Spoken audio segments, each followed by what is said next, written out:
Sastra channel நேயர்களுக்கு நமஸ்காரம். அனுதினம் ஆனந்தம் நிகழ்ச்சியில் உங்கள் அனைவரையும் சந்திப்பதில் மிக்க மகிழ்ச்சி.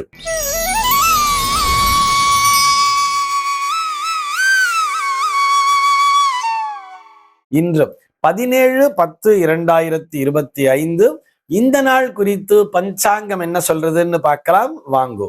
இன்றைய தினம் விஸ்வாவசு வருடம் புரட்டாசி மாதம் 31ஆம் தேதி வெள்ளிக்கிழமை. திதி பார்த்தோம்னா தேய்பிரை ஏகாதசி திதி பகல் 11:12 வரையில் இருக்கிறது. அதனை தொடர்ந்து தேய்பிரை துவாதசி திதியானது வந்து விடுகிறது. இன்னைக்கு நட்சத்திரம் பார்த்தோம்னா மகம் நட்சத்திரம் மதியம் 1:55 வரைக்கும் இருக்கு. அதனை தொடர்ந்து பூரம் நட்சத்திரம் என்பதும் வந்து விடுகிறது. மதியம் 1:55 வரை, அதாவது மகம் நட்சத்திரம் இருக்கின்ற வரை இந்த நாளானது ஒரு மரணயோகம் கூடிய நாளாக இருக்கிறது. அதனை தொடர்ந்து சித்த யோகம் என்பதும் வந்து விடுகிறது. இது போக பஞ்சாங்கத்திலே வரக்கூடிய யோகம் அப்படின்னு சொல்லி பார்த்தோம்னா இன்னைக்கு சுக்லம் அப்படிங்கிற ஒரு நாம யோகத்தை கொடுத்திருக்கா. கரணம் பார்த்தோம்னா பாலவம் அப்படிங்கிற ஒரு கரணம் பகல் 11:12 வரைக்கும் இருக்கு. அதனை தொடர்ந்து கௌலவம் அப்படிங்கிற ஒரு கரணமானது வந்து விடுகிறது. இந்த நாளானது ஒரு கீழ்நோக்கு நாளாக அமைந்திருக்கிறது. இன்னைக்கு என்ன ஸ்பெஷல் அப்படின்னு சொல்லி பார்த்தோம்னா திருக்கணித பஞ்சாங்க ரீதியாக பார்த்தோம்னா திருக்கணித பஞ்சாங்கத்தை ஃபாலோ பண்றவா அத்தனை பேருக்குமே இன்றைய தினம் துலா விஷு புண்ணிய காலம் அப்படிங்கிறத கொடுத்திருப்பா. இந்த துலா விஷு புண்ணிய கால நாளிலே அந்த முன்னோர் வழிபாட்டினை மேற்கொள்பவர்கள் இருப்பார்கள். திருக்கணித பஞ்சாங்கத்தை ஃபாலோ பண்றவாளுக்கு இன்றைய தினமே அந்த துலா விஷு புண்ணிய காலம்ங்கிறது வந்துடுறது. அதற்குரிய சார்தாதிகளை செய்பவர்கள் இன்றைய தினத்திலேயே செய்து விட வேண்டியது, தர்ப்பணாதிகளை செய்பவர்களும் இன்றைய தினத்திலேயே செய்து விட வேண்டியது திருக்கணித பஞ்சாங்கத்தை ஃபாலோ பண்றவா. இன்னும் ஒரு சில பேர் பார்த்தோம்னா வாக்கிய பஞ்சாங்கத்தை ஃபாலோ பண்ணுவா. வாக்கிய பஞ்சாங்க ரீதியாக நாளைய தினமே துலா விஷு புண்ணிய காலம் என்பது வருவதால் வாக்கிய பஞ்சாங்கத்தை ஃபாலோ பண்றவா நாளைக்கு செய்தால் போதுமானது. இன்னும் ஒருபடி மேல சொல்லணும்னா ஒரு சில திருக்கணித பஞ்சாங்கத்துல இன்னைக்கே ஐப்பசி 1 அப்படிங்கிறதையும் கொடுத்துட்டா. இதுல தேதி கன்ஃபியூஷன்ங்கிறது வரக்கூடாதுங்கிறதுனால நம்ம இன்றைக்கு புரட்டாசி 31 அப்படிங்கிறதையே எடுத்துக்கிறோம். இது போக இன்றைய தினம் பஞ்சாங்கத்திலே சர்வ ஏகாதசி அப்படிங்கிறத கொடுத்திருப்பா.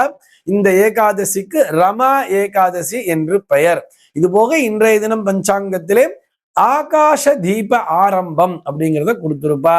கோவத்ச துவாதசி அப்படிங்கிறதையும் கொடுத்திருக்கா. கோவத்ச துவாதசின்னு சொன்னா கோன்னு சொன்னா பசுமாடு, வத்சன்னு சொன்னா குழந்தை, அதாவது பசுமாட்டினுடைய குழந்தைன்னா கன்றுக்குட்டி.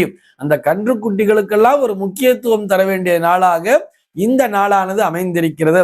வீட்டுல ஒரு பசுமாடு வளர்க்குறோம்னு சொன்னா அந்த கன்றுக்குட்டிக்கு இன்னைக்கு நல்லா ஸ்நானம் பண்ணி விட்டு குளிப்பாட்டி விட்டு அதற்கு பொட்டுக்கிட்டு எல்லாம் வச்சு அந்த கன்றுக்குட்டியை வலம் வணங்க வேண்டியது. சென்னையை பொறுத்தவரை இன்றைய தினத்தினுடைய சூரிய உதயம் என்பது காலை 6:03 சூரிய அஸ்தமனம் என்பது மாலை 5:45 சந்திர அஸ்தமனம் என்பது மதியம் 3:11 சந்திர உதயம் என்பது நாளைய தினம் அதிகாலை 3:19 சம்பவிக்கிறது. பிரம்ம முகூர்த்தம் பார்த்தோம்னா அதிகாலை 4:24 முதல் காலை 6:03 வரையில் நீடித்திருக்கிறது. சென்னையை பொறுத்தவரை இன்றைய தினத்தினுடைய ராகு காலம் என்பது பகல் 10:26 முதல் 11:54 வரையிலும், யமகண்டம் என்பது மதியம் 2:49 முதல் மாலை 4:17 வரையிலும், குளிகை காலம் என்பது காலை 7:30 முதல் 8:58 வரையிலும் சம்பவிக்கிறது. தினாந்தம் பார்த்தோம்னா இன்றைய தினம் இரவு 1:26 கொடுத்திருக்கா. சூலம் பார்த்தோம்னா இன்றைக்கு மேற்கே சூலம் பகல் 10:43 வரையில் இந்த சூல தோஷம் என்பது உண்டு.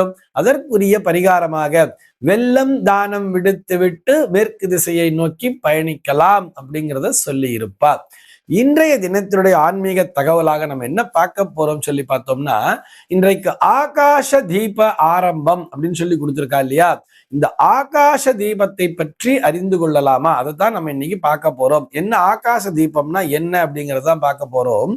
ஆகாச தீபம் அப்படின்னு சொன்னா ஆகாயத்தை நோக்கி ஏற்றக்கூடிய தீபம். சார் வீட்டுல எங்க விளக்கேற்றி வச்சாலுமே அந்த தீபத்தினுடைய சுடரானது மேல் நோக்கி ஆகாயத்தை நோக்கி தானே இருக்கிறது. இதுல என்ன ஆகாச தீபம்னு தனியா ஒரு விஷயம் அப்படின்னு சொன்னா மேலே ஆகாயத்தை நோக்கியவாறுன்னு சொன்னா விதானம் இல்லாத இடத்திலே, அதாவது வீட்டினுடைய உச்சியிலே மொட்டை மாடியிலே சென்று விளக்கேற்றி வைக்க வேண்டும் அப்படின்னு சொல்றார். அது மொட்டை மாடியாக இருக்கலாம், வீட்டு வாசல்ல கூட நம்ம சமயத்துல விளக்கேற்றி வைப்போம் தெரியுமா, அது கூட விதானம் எதுவும் கிடையாது, கீழே தரையில ஏற்றி வைக்கலாமான்னு சொன்னா, வீட்டுல மாடிங்கிறது கிடையாதுன்னு சொன்னா, நான் கீழ் போர்ஷன்ல குடியிருக்கேன் சார், மேலெல்லாம் என்னால போக முடியாதுன்னு சொன்னா வீட்டு வாசலிலேயே ஏற்றி வைக்கலாம். ஆனால் மாடி இருக்கு வீட்டுல, நான் தனி வீட்டுல தான் இருக்கேன், எனக்கு வீட்டுல மாடியெல்லாம் இருக்குன்னு சொன்னா வீட்டு மாடியிலே சென்று விளக்கேற்றி வைக்க வேண்டியது. அது கூட இந்த ஆகாச தீபம் அப்படிங்கிறத என்றையிலேருந்து எது வரைக்கும் ஏத்தணும் சொன்னா, கார்த்திகை மாதம் அமாவாசை நாள் வரைக்குமே ஏத்திட்டு வரணும்னு சொல்றார். இன்றைக்கு ஆரம்பித்து இன்றிலிருந்து கார்த்திகை மாதம் அமாவாசை நாள் வரைக்குமே தொடர்ந்து ஏற்றிக்கொண்டே வர வேண்டுமாம். இது எதற்காக அப்படின்னு சொன்னா, ஒரு புறம் பார்த்தோம்னா இந்த முன்னோர்களுக்காக அப்படிங்கிற விஷயத்த சொல்றார். அதாவது தீபாவளி நாள்லதான் நமக்கு மகாலய பட்சத்துல வந்த முன்னோர்கள் அந்த தீபாவளிக்கு அடுத்த நாளாகி அமாவாசை நாளடிக்கு தான் இங்கிருந்து கிளம்புறா. அவர்களுக்கு வழிகாட்டுகின்ற விதமாக இந்த விளக்கினை ஏற்றி வைக்க வேண்டும் அப்படிங்கிற ஒரு கான்செப்ட் இருக்கு. இது போக நம்மிடத்திலே அந்த ஒளி வெள்ளமானது வர வேண்டும். ஆகாயத்தில் இருக்கக்கூடிய அந்த டிவைன் பவர் அப்படின்னு சொல்றோம் இல்லையா, இந்த டிவைன் பவரை ஈற்று அந்த தெய்வீக சக்தியை ஈற்று கொடுக்கக்கூடிய சக்தியானது இந்த தீபத்திற்கு உண்டு அப்படிங்கிற மாதிரி நம்முடைய முன்னோர்கள் சொல்லி இருக்கிறார்கள். மேலே இருக்கக்கூடிய அந்த அண்ட வெளியிலே பறந்து இருக்கக்கூடிய அந்த தெய்வீக சக்தியை, அந்த தெய்வீக தன்மையை ஈற்று நம்முடைய இல்லத்திலே கொண்டு வந்து சேர்க்கின்ற பணியை இந்த தீபமானது செய்கிறது. இதை ஏன் சார் மற்ற நாள்லாம் ஏத்தக்கூடாதா, இந்த நாள்ல தான் ஏத்தணுமா அப்படின்னு சொன்னா, அதுதான் இந்த மாதத்தினுடைய மகத்துவம். இந்த மாதத்திலே அப்படின்னு வரும் பொழுது இப்பொழுது இருக்கக்கூடிய அந்த தட்ப வெப்ப சூழல் அப்படின்னு சொல்றோம் இல்லையா, சார் இது கடுமையான மழை நாள், இதுல போய் விளக்கேற்றி வைக்கலாமான்னு சொன்னா, தினசரியா மழை பெய்து கொண்டிருக்க போகிறது. ஒரு நாள் மழை பெய்யும் தான், மழை பெய்யும் போது அணையத்தான் செய்யும், மழை நின்ன உடனே மறுபடியும் ஏற்ற வேண்டியதுதானே, இரவு பொழுதிலே ஏற்று வைப்பதிலே எந்த விதமான தவறும் இல்லையே. அப்படியே யோசிச்சு பாருங்களேன், இதுல தானே நமக்கு தீபாவளி பண்டிகை என்பதும் வருகிறது அல்லவா. இந்த தீபாவளி பண்டிகை நாள் கூட என்ன பண்ணணும்னு சொன்னா, தீபாவளின்னா என்னன்னு சொன்னா தீபங்களினுடைய வரிசை அப்படிங்கிறது தான் தீபாவளிங்கிறது. தீபம் பிளஸ் ஆவளி இஸ் ஈக்குவல் டு தீபாவளி. ஆவளின்னு சொன்னா வரிசைன்னு அர்த்தம், நாமாவளின்னு சொல்லலையா. எப்படி சொல்றோம், இறைவனுடைய திருநாமங்களை வரிசையாக சொல்லி அர்ச்சனை செய்வதற்கு பேர் தானே நாமாவளின்னு பேரு. நாமம் பிளஸ் ஆவளி நாமாவளிங்கிற மாதிரி தீபம் பிளஸ் ஆவளி இஸ் ஈக்குவல் டு தீபாவளி. தீபங்களை வரிசையாக ஏற்றி வைக்க வேண்டும். நம்ம இதை கார்த்திகை தீப நாள் இன்னைக்கு மட்டும்தான் பண்றோம், ஆனால் தீபாவளி திருநாள் என்று கூட விளக்குகளை வரிசையாக ஏற்றி வைக்க வேண்டும். எதற்காகன்னு சொன்னா, அந்த டிவைன் பவர், தெய்வீக சக்தியானது நம் இல்லத்திற்குள் வர வேண்டும் என்பதற்காகத்தான். அது இன்றைய தினத்திலே ஆரம்பித்து தொடர்ந்து இந்த ஐப்பசி மாசம் முழுக்கவே ஏத்திட்டு வரணும். கார்த்திகை பிறந்த பிற்பாடு ஏத்தணும். கார்த்திகை அமாவாசை நாள் வரை கண்டிப்பாக இந்த ஆகாச தீபத்தை ஏற்றிக்கொண்டே வர வேண்டும்னு சொல்றார். இதன் மூலமாக முன்னோர்களும் திருப்தி அடைகிறார்கள், தெய்வீக சக்திகளும் நம்முடைய இல்லத்திற்குள் வந்து சேருகிறது. நாமும் ஏற்றலாமே, என்ன விளக்கேற்ற போறோம் அவ்வளவுதானே. அதுவும் வீட்டு மாடியில ஒரு விளக்கெறியறதுன்னு சொன்னா அது நமக்கு சந்தோஷத்தை தானே தரப்போகிறது. இந்த தகவலோடு இன்றைய தினம் நான் உங்களிடமிருந்து விடைபெற்றுக் கொள்கிறேன். மீண்டும் உங்கள் அனைவரையும் நாளைய தினம் ஒரு புதிய தகவலோடு சந்திக்கிறேன். அன்பர்கள் அனைவருக்கும் அனுதினமும் ஆனந்தமாய் அமைய பிரார்த்திக்கிறேன்.